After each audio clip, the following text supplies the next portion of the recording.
Saviez-vous que certaines personnes sont arrêtées à l'immigration américaine simplement parce qu'elles ne connaissent pas l'adresse de leur hôtel?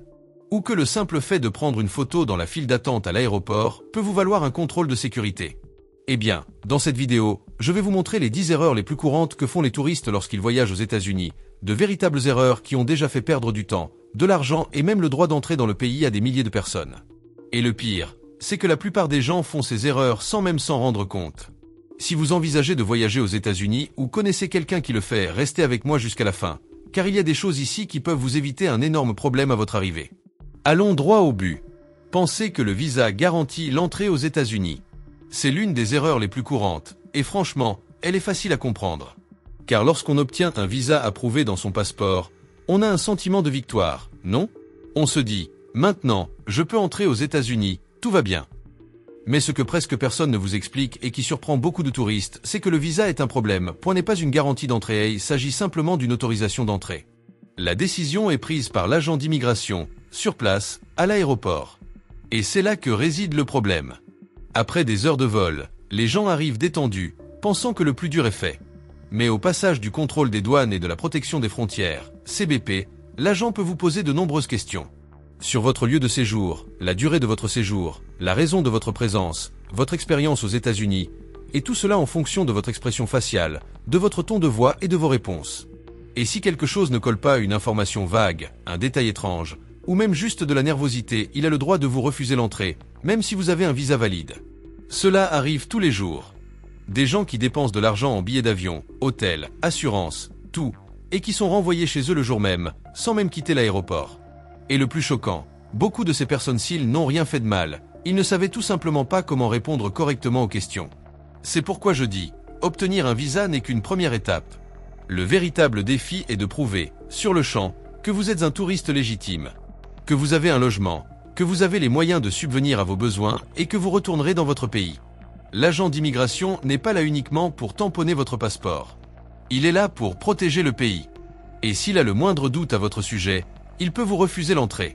C'est aussi simple que ça. Alors, le conseil, préparez-vous. Avec tous vos documents en main, les réponses à portée de main et un comportement calme. Car le visa ouvre la porte, mais qui vous laissera entrer, c'est une autre histoire. Réagir mal ou nerveusement à l'immigration. Beaucoup de gens ne le réalisent pas, mais l'entretien avec l'agent d'immigration aux États-Unis n'est pas juste une formalité, c'est un moment de véritable évaluation.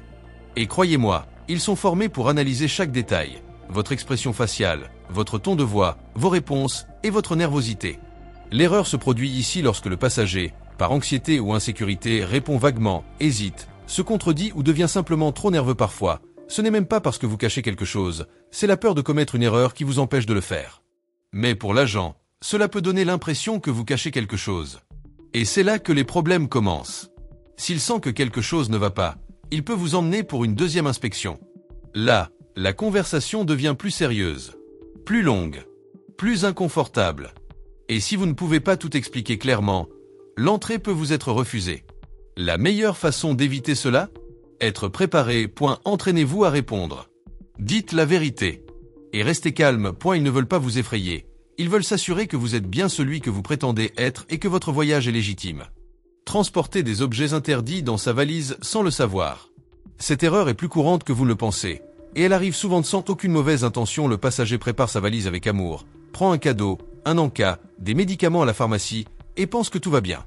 Mais à son arrivée aux États-Unis, il découvre qu'est-ce que vous avez apporté est considéré comme un article interdit et c'est là que le problème commence. Fruits, fromage, viande, graines, médicaments sans ordonnance, voire cosmétiques contenant certains ingrédients, tous ces produits peuvent être refusés. Ne pas les déclarer à l'arrivée peut être considéré comme une infraction. Dans certains cas, le passager ne reçoit qu'un avertissement. Dans d'autres, il est emmené pour une inspection. Ses bagages sont fouillés et il peut même recevoir une amende, voire, pire, se voir refuser l'entrée sur le territoire. Le gros problème est qu'elle règle change fréquemment. Un objet autorisé il y a 2 ans peut désormais figurer sur la liste des objets interdits. Et le système est clair. Même si vous ne le saviez pas, vous êtes responsable de ce que vous emportez. L'astuce est donc simple. Vérifiez les règles mises à jour avant de voyager. Consultez le site web des douanes américaines ou demandez de l'aide au consulat. Et si vous avez des questions, déclarez. Il vaut mieux le déclarer que d'essayer de passer inaperçu. Utilisez votre téléphone portable ou prendre une photo dans la file d'attente de l'immigration. Cette erreur peut paraître absurde, mais elle peut vous mettre dans une situation très inconfortable à l'arrivée. Dans les aéroports américains, il est interdit d'utiliser des téléphones portables ou de prendre des photos dans les zones de contrôle des passeports et de l'immigration. Et cette règle est prise au sérieux. De nombreuses personnes, distraites ou involontairement, sortent leur téléphone pour envoyer un message, prendre un selfie ou enregistrer une vidéo dans la file d'attente. Il suffit qu'un agent le voie, il peut attirer votre attention, noter votre nom, voire vous envoyer directement au contrôle secondaire. Dans certains cas, le passager est accusé d'avoir enfreint les règles de sécurité, ce qui déclenche une alerte dans le système. N'oubliez pas, ces zones sont considérées zones sensibles, traversées quotidiennement par des milliers de voyageurs. Tout y est surveillé et les agents sont attentifs aux moindres comportements dérogeant au protocole. L'astuce est simple, rangez votre téléphone portable avant de faire la queue, ne filmez pas, ne prenez pas de photos et ne manipulez pas votre appareil pendant votre attente. Ce n'est qu'un instant. Restez vigilant, suivez les instructions, évitez d'attirer l'attention inutilement. Mentir sur l'endroit où vous séjournez ou sur le montant d'argent dont vous disposez. C'est une erreur que beaucoup de gens commettent, pensant se protéger.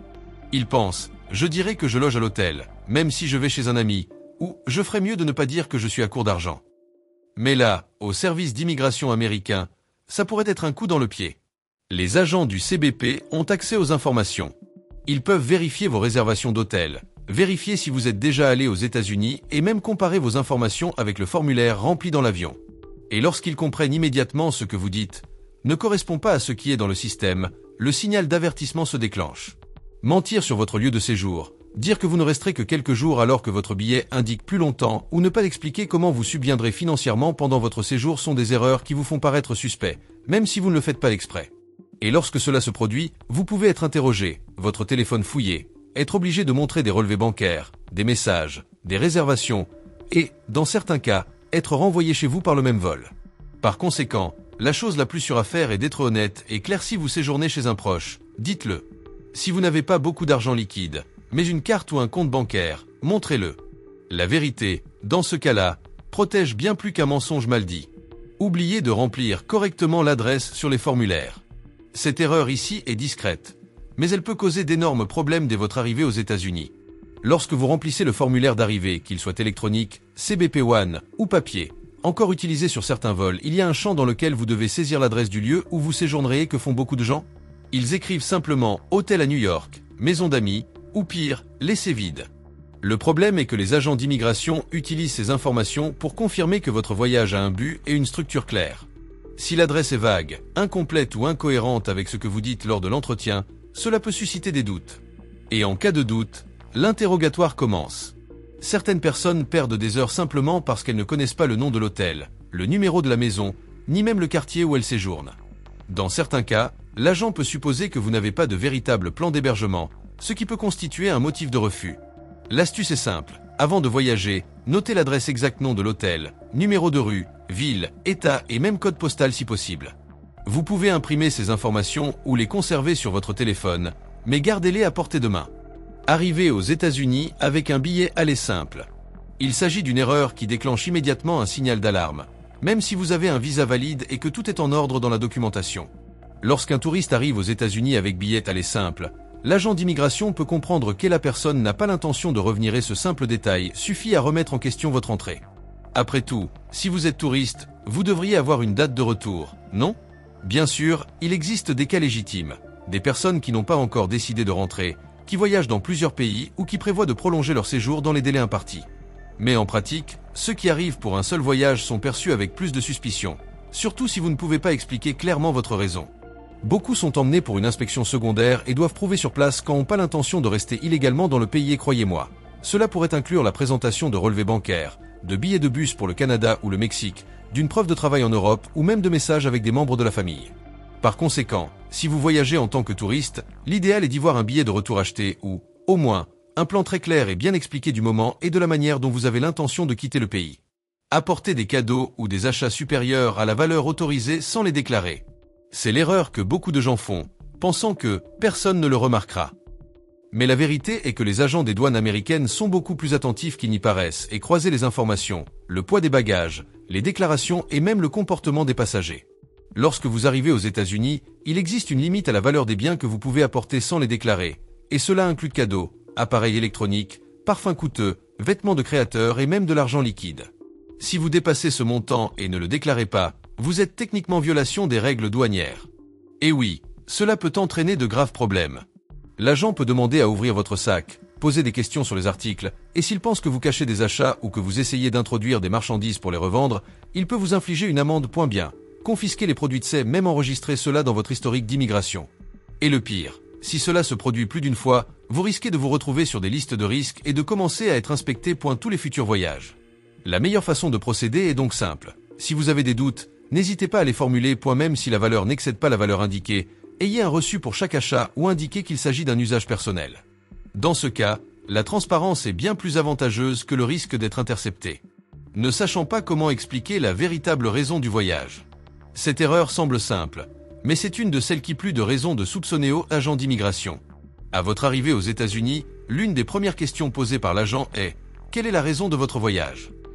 Et si la réponse est vague, confuse ou contradictoire, l'entretien change immédiatement de ton. Beaucoup de gens répondent simplement « tourisme », sans savoir ce qu'ils prévoient de visiter. Ou bien ils disent « rendre visite à des amis », sans connaître l'adresse ni le nom complet de la personne. Pire encore, la personne invente une histoire juste pour faciliter son entrée et se perd dans les détails. Le problème est que, pour l'agent du CBP, tout doit avoir un sens: la durée de votre séjour, votre localisation, vos frais de subsistance et votre itinéraire de voyage. Si quelque chose ne colle pas, il pourrait vous considérer comme un risque potentiel. Quelqu'un qui tente d'entrer dans le pays avec d'autres intentions, comme travailler illégalement ou prolonger son séjour au-delà de la durée autorisée. Le conseil est clair, ayez un vrai plan et soyez prêt à l'expliquer calmement. Sachez où vous allez, pour combien de temps, où vous dormirez, combien d'argent vous avez et ce que vous comptez faire. Cela témoigne de votre préparation et de votre honnêteté, et évite les questions inutiles. Et pour conclure, parlons de l'erreur la plus dangereuse de toutes. Pensant que tout le monde peut facilement entrer aux États-Unis. Ce raisonnement a déjà conduit de nombreuses personnes à être expulsées dès le premier jour. Terminons par cet avertissement. Croire que tout le monde entre facilement. C'est peut-être l'erreur la plus dangereuse de toutes, car c'est une erreur de confiance. Nombreux sont ceux qui voyagent aux États-Unis en pensant entrer n'est qu'une formalité, que tout le monde passe par là, que il suffit de sourire et c'est tout. Et puis on y arrive. Et on découvre à ses dépens que ce n'est pas tout à fait comme ça. Chaque passager est analysé individuellement. Qu'est-ce qui a fonctionné pour votre ami, votre frère ou cet influenceur sur les réseaux sociaux peut ne pas fonctionner pour vous. Les agents d'immigration évaluent tout: l'historique de voyage, les visas précédents, les documents, le comportement, les modèles de réponse, et tout détail inhabituel peut être un motif de détention. La vérité est que les États-Unis ne facilitent pas l'entrée de quiconque. Ils l'autorisent. Et cela n'arrive que si l'agent croit que vous êtes celui qu'il prétend être. Cela fera exactement ce qu'il dit. Penser que c'est facile, que c'est automatique, que ça ne pose jamais de problème, fait que beaucoup de gens se baissent à garde. Ne vous préparez pas et faites des erreurs stupides, comme celles que nous avons montrées jusqu'à présent. Et ces erreurs, aussi simples soient-elles, peuvent coûter un voyage entier, et bien plus encore. Donc, s'il y a une chose à retenir de cette vidéo, c'est celle-ci. Ne sous-estimez pas l'immigration américaine. Respectez les règles. Préparez-vous à l'avance et traitez l'entrée dans le pays avec le sérieux qu'elle exige. Dites-moi, parmi ces 10 erreurs, laquelle avez-vous commise ou failli commettre? Dites-le nous dans les commentaires, car votre expérience pourrait aider beaucoup de personnes qui n'ont pas encore franchi le pas. Et si cette vidéo vous a été utile, partagez-la avec tous ceux qui prévoient un voyage aux États-Unis. Une information opportune peut vous éviter un gros mal de tête. Pour plus de vidéos comme celle-ci, avec de vrais avertissements, un langage simple et sans fioritures, abonnez-vous à la chaîne dès maintenant et activez les notifications. On y parle de ce que les autres ignorent, pour vous aider à voyager en toute sérénité. À bientôt pour la prochaine vidéo.